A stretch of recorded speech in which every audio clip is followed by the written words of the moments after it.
Assalamualaikum warahmatullahi wabarakatuh. Apa kabarnya hari ini? Semoga kita semua dalam keadaan sehat. Kali ini kita masih membahas mengenai sistem pencernaan. Adapun tujuan pembelajaran kita adalah siswa dapat menjelaskan zat makanan, siswa dapat menyebutkan gangguan pada sistem pencernaan, dan siswa dapat menjelaskan sistem pencernaan pada ruminansia. Jangan di-skip ya, tonton sampai selesai. Pertama, kita akan membahas tentang zat makanan. Untuk melakukan aktivitas sehari-hari, kita memerlukan zat makanan. Adapun fungsi dari zat makanan yaitu: yang pertama, untuk pertumbuhan dan perkembangan tubuh. Kedua, menjaga jaringan tubuh agar tidak rusak. Ketiga, sebagai penghasil energi. Empat, mengatur proses-proses kimia yang terjadi di dalam tubuh. Kelima, sebagai benteng tubuh dari berbagai macam penyebab penyakit.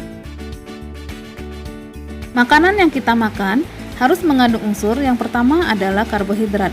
Fungsi dari karbohidrat sebagai penghasil energi, sebagai pembentuk struktur sel, jaringan dan anggota tubuh, menjaga keseimbangan asam dan basa di dalam tubuh, berperan dalam pembentukan protein dan lemak, berperan dalam proses metabolisme tubuh, dapat mencegah sembelit, dapat membantu penyerapan unsur kalsium dan makanan. Kedua adalah lemak. Fungsi lemak yaitu untuk menghasilkan kalori atau energi, sebagai pelarut vitamin dan zat-zat lain, untuk membangun bagian-bagian tertentu dari sel, dapat melindungi tubuh dari suhu yang rendah, sebagai bantalan lemak dan pelindung organ dalam. Ketiga adalah protein.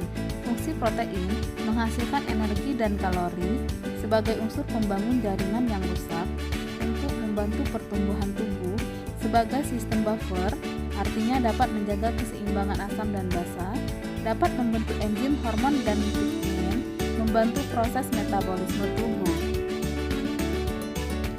Keempat adalah vitamin. Beberapa fungsi vitamin mempengaruhi penyerapan lemak dalam usus, penghasil energi, memelihara jaringan, sebagai koenzim, mempengaruhi produksi antibodi, dan lainnya. Kelima, mineral.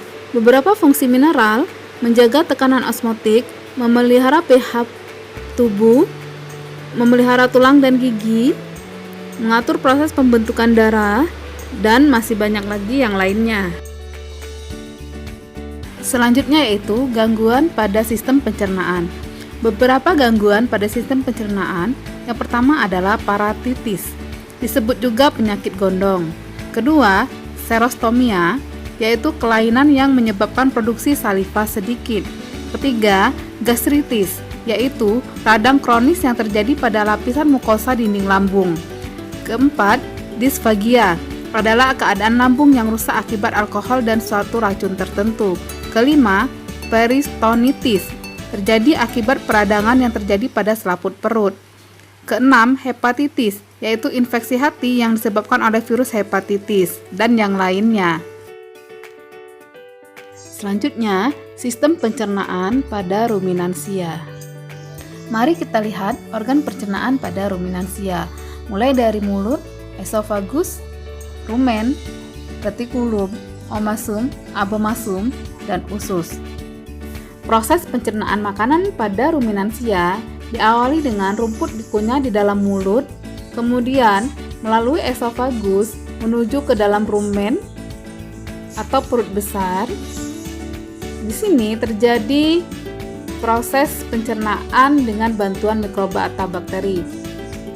Setelah itu, rumput dimuntahkan kembali ke dalam mulut. Nah, di mulut terjadilah makanan dikunyah kedua kalinya hingga lebih sempurna. Dari mulut, makanan menuju ke dalam retikulum. Di sini, makanan difermentasi oleh bakteri anaerob dan protozoa. Setelahnya, makanan menuju ke bagian lambung omasum.